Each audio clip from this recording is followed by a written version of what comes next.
নমস্কার, আমি শুভঙ্কর। আপনারা দেখছেন শুভঙ্কর কিচেন। আর আজকে আমি যে রেসিপিটা নিয়ে এসেছি এটা গ্রাম বাংলার অত্যধিক পরিচিত, সবারই কাছে একটা সুস্বাদু রেসিপি। এটি হচ্ছে পিঠে। আমাদের এখানে এটা আজকে পিঠে নামে পরিচিত। আপনারা কি নামে পরিচিত আপনাদের ওখানে সেটা কিন্তু কমেন্টে জানাবেন।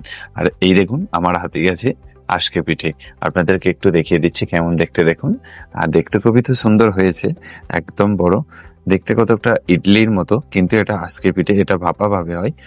মাটির পাত্রের উপরে চালগুড়ির একটি ডো বানিয়ে, ব্যাটার বানিয়ে তার মধ্যে দিয়ে মাটির ঢাকনা দিয়ে এটা তৈরি হয়। চলুন পুরো প্রসেসটা আপনাদেরকে দেখিয়ে দিচ্ছি স্টেপ বাই স্টেপ। আপনারা পুরো ভিডিওর মাধ্যমে জানতে পারবেন যে কিভাবে এই পিঠেটা হয়, কোন নিয়মে তৈরি করলে সঠিক হয়, সবটাই ভিডিওর মাধ্যমে দেখিয়ে দেবো। আর সম্পূর্ণ ভিডিওটা আপনারা দেখবেন।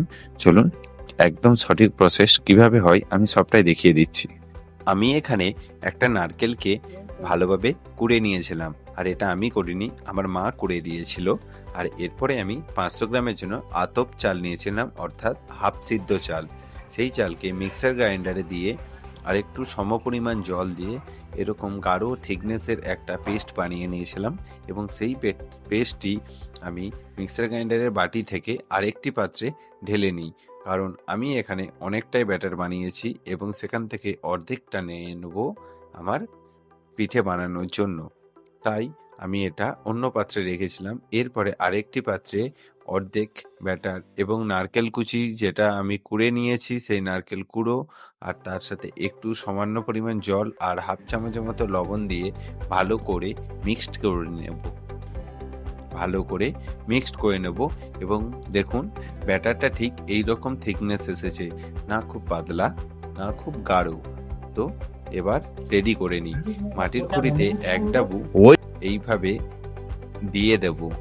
এরপরে মাটির একটা ঢাকনা দিয়ে সাইড থেকে একটু সামান্য পরিমাণ জল ছড়িয়ে দেব। তারপরে 1 থেকে 2 মিনিট ভালো করে হিট খেতে দিন এবং মিডিলে একবার তুলে দেখে নিন যে পিঠেটা ফুলেছে কিনা। দেখুন এইভাবে ফুলে যাবে। এরপরে আবারও 1 মিনিট পরে আপনার একটা আওয়াজ আসবে, শঁ করবে, একদম বাতাসের মতো আওয়াজ হবে। তারপরেই কিন্তু ঢাকনাটা তুলে পিঠেটাকে তুলে নেবেন। পিঠে কিন্তু আপনাদের সম্পূর্ণ রেডি। চলুন এইভাবে আমি সমস্ত পিঠে বানিয়ে নিই। খেতে দারুণ, একদম সফট, নরম, ইডলির থেকেও নরম। আপনারা এতক্ষণ দেখছিলেন শুভঙ্কর কিচেন। তো আমার ভিডিওটা আপনাদের কেমন লাগলো অবশ্যই কিন্তু কমেন্টে জানাবেন। আর যদি ভালো লাগে, আমার একটা ছোট্ট রিকোয়েস্ট, যদি এই ভিডিওটা ভালো লাগে তাহলে অবশ্যই লাইক, কমেন্ট, শেয়ার করে পাশে থাকবেন। আর বেল আইকনটি অবশ্যই প্রেস করবেন নতুন ভিডিও পেতে।